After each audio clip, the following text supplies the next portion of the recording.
நீர் பிரச்சனை குறித்து காவிரியில் உரிய தண்ணீரை கேட்டு பெறாததினாலும் அதனுடைய இயலாமையினாலும் விவசாயிகள் பெரிதும் பாதிக்கப்படுவதை கண்டித்து தமிழக அரசுக்கு கண்டனம் தெரிவிக்கும் விதமாக நேற்று தஞ்சையில் ஒரு மாபெரும் கூட்டத்தில் மாண்புமிகு தமிழக சட்டமன்ற எதிர்க்கட்சி தலைவர் அவர்கள் ஓர் உரையாற்றினார்கள். அந்த உரையாற்றலின் போது அவர் குறிப்பிட்டதாக கூறி சில வார்த்தைகளை மட்டும் தனியாக பிரித்தெடுத்து அவருடைய உரைக்கும் அந்த வார்த்தைகளுக்கும் உள்ள அர்த்தங்களில் உள்ள அர்த்தத்தை கற்பித்து தமிழக வெற்றி கழகத்தை சார்ந்த ஒரு நபர் பெண்களை அவமரியாதை செய்ததாகவும் மற்றும் பல்வேறு குற்றப்பிரிவுகளின் கீழ் நேற்று இரவே முதல் தகவல் அறிக்கையை பதிவு செய்து இன்று காலை சுமார் 8:30 மணி அளவில் தஞ்சாவூர் போலீசார் எதிர்க்கட்சி தலைவர் அவர்களை கைது செய்ய வந்திருந்தார்கள்.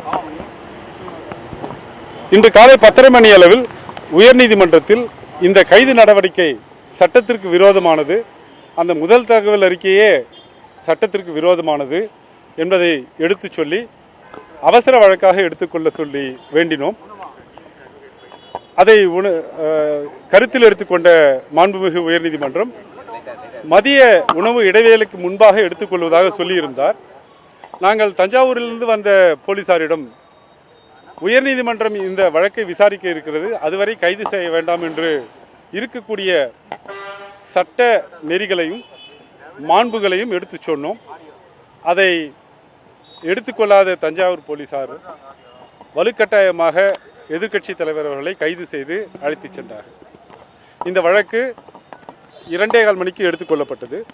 மதியம் ஒரு மணி அளவில் விசாரணைக்கு எடுத்துக்கொள்ளப்பட்ட போது அரசு தரப்பில் எதிர்க்கட்சி தலைவர் அவர்கள் ஏற்கனவே கைது செய்யப்பட்டு விட்டார், அதனால் முன்ஜாமீன் நிலைக்கத்தக்கதல்ல என்று வாதாடினார்கள்.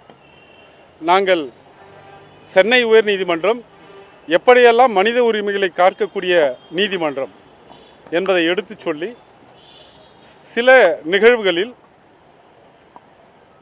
காவல்துறையினுடைய அத்துமீறல் அப்பட்டமாக தெரியும் போது, வெளிப்படையாக தெரியும் போது கைது செய்திருந்தாலும் கூட மேஜிஸ்ட்ரேட்டிடம் கொண்டு சென்று ரிமாண்ட் செய்யக்கூடாது என்று பல இடைக்கால உத்தரவுகளை இந்த சென்னை உயர் நீதிமன்றம் வழங்கி இருக்கிறது. அவற்றை எடுத்து காட்டினோம்.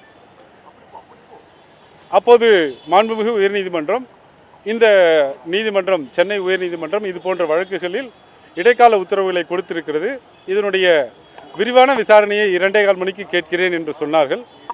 2:15 மணிக்கு வழக்கு எடுத்துக்கொள்ளப்பட்ட போது மரியாதைக்குரிய தமிழக அட்வொகேட் ஜெனரல் அவர்கள் காவல்துறையினருக்கு எதிர்க்கட்சி தலைவரை நீதிமன்றம் கொண்டு சென்று ரிமாண்ட் செய்யக்கூடிய எண்ணம் ஏதும் இல்லை, நாங்கள் காவல் நிலையத்திலேயே விசாரித்துவிட்டு அவருடைய வாக்குமூலத்தை பதிவு செய்த பிறகு அவருடைய சொந்த ஜாமீனில் விடுவிக்கப் போகிறோம், காவல் நிலைய ஜாமீனில் விடுவிக்கப் போகிறோம் என்று சொன்னார்கள். அதை குறித்து கொண்டு சென்னை உயர்நீதிமன்றம் உத்தரவு பிறப்பித்தார்கள். நாளைக்கு முக்கியமான சட்டமன்ற கூட்டத்தொடர் இருப்பதால் இன்றே அந்த விசாரணையை முடித்து இன்றே ஜாமீனில் விடுவிக்க வேண்டும் என்று கேட்டோம். அதையும் நீதிமன்றம் உத்தரவாக கொடுத்திருக்கிறது. இம்ரான் பிரஜாதிபதி என்ற வழக்கில் மாண்புமிகு உச்ச நீதிமன்றம் பிரிவு 196 வழக்கு பதிவுக்கு முன்பாக ஒரு காவல்துறை ஆய்வாளர் என்னவெல்லாம் செய்ய வேண்டும் என்று ஒரு நீண்ட ஒரு வரையறையை கொடுத்திருக்கிறது. அந்த வரையறையை தெரியாமல், தெரிந்தும் புரியாமல், புரிந்தும் அதை உள்நோக்கத்தோடு காவல்துறை பின்பற்றாமல் இந்த வழக்கை பதிவு செய்து எதிர்க்கட்சி தலைவரை எப்படியாவது கைது செய்து நாளை அவர் சட்டமன்றத்திற்குள் வரக்கூடாது என்று திட்டமிட்டார்கள். வழக்கம் போல் நீதிமன்ற உத்தரவால் மற்றொரு முறை சர்வாதிகாரம் தமிழ்நாட்டில் தடுக்கப்பட்டிருக்கிறது.